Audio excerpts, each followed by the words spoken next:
Casting, let's see. Casting was great.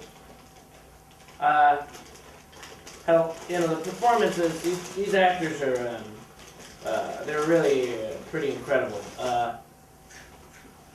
We have a young man named Jeremy Strong, plays Peter, who, the moment we saw his tape, we knew that he was the right one for the role. We'd been searching for months and months and months. We saw a lot of people, but nobody had the right oomph necessary for it. And then we saw him, and we knew it. We knew he'd never done a movie before, but he was amazing. And then who else did we have in this movie? God, I don't even remember. Chris Messina played Max, who is actually when Jeremy was in town, staying here. He was staying with Chris Messina. And we've not yet cast Chris. Jeremy came from New York to stay here and audition, and happened to stay at Chris Messina's house. Chris Messina, who would then go on to play the part and play it beautifully. A bit of serendipitous ridiculousness. Then we had Frances Conroy, who is like she's like a national treasure. She is I think she's like watching like a master jazz musician at work. She played Rosie. Same goes for Brad Dourif. Brad Dourif. Jack. Unbelievable. I don't know that we could have found a more perfect actor with a passion for physics and a passion for the character to embody something we always talked about for Jack, is someone who is simultaneously brilliant, this former physics professor, yet also completely believable as a mountain man, a woodsman who lives in the woods, shoots at deer and grows pot. Really unbelievable. Also was in Deadwood, which is perhaps the greatest television show of all time. So then we had this amazing 9-year-old named Madison Davenport, who probably required the least direction of anybody on the set. Without a doubt. And was just unbelievable, improvising lines that are better than the ones we wrote, and just amazing ideas, and just such a professional. And then we had Mr. Peter Bogdanovich,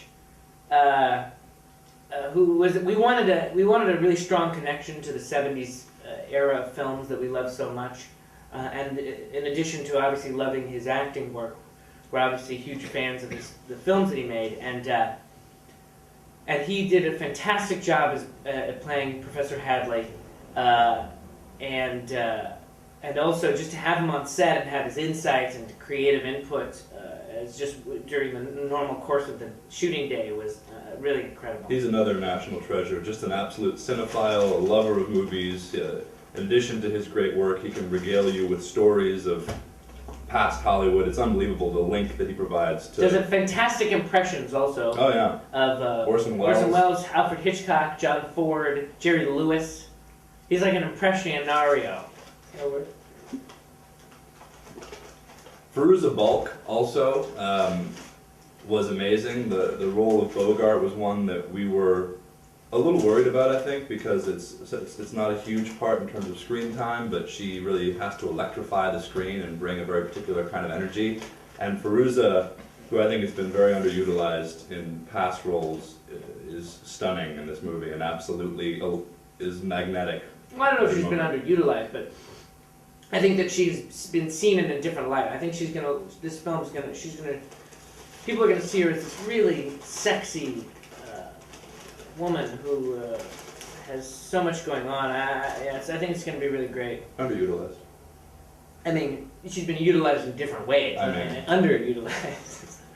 Darren thinks that I say, when I say I mean, he thinks I say I ming with a G, like Albert Pujols does, for example, of the St. Louis Cardinals. But he does? Yeah, he says I mean. Is that where you got it from? Maybe. Are you trying to emulate Albert Pujols? We're buddies, Darren. We're buddies. That's the saddest thing I've ever heard. Had a real problem with the actors who played Bob and Steve. I'd say I don't believe in regrets, but those guys, first of all they were unprofessional. Yeah. They would come to set drunk. A lot of ego. A lot of ego, my God. And it's amazing when you have actors in your film like Francis Conroy and Brad Dourif and people who have just been working for years and they show up without any ego. And for these two, Assholes. assholes, schmoes, Schmucks. they're Hooligans. hooligans. I mean, these were, they demanded things. They, one day, they got angry because somebody wasn't bringing. I think our assistant Alex Ott, who couldn't say enough about did it. a wonderful job dealing with those two. Yeah, they asked him for some tea, and when he got him some tea, he was like a minute late. They trashed the Truman House. They literally, for an hour and a half, took granola everywhere. Mounds of granola they poured over people and inanimate objects. It was awful. And this is a real house, we should say. This is not a set that was built. This is a house that people live in, they let us use out of the kindness of their hearts. It upsets me just to even talk about it.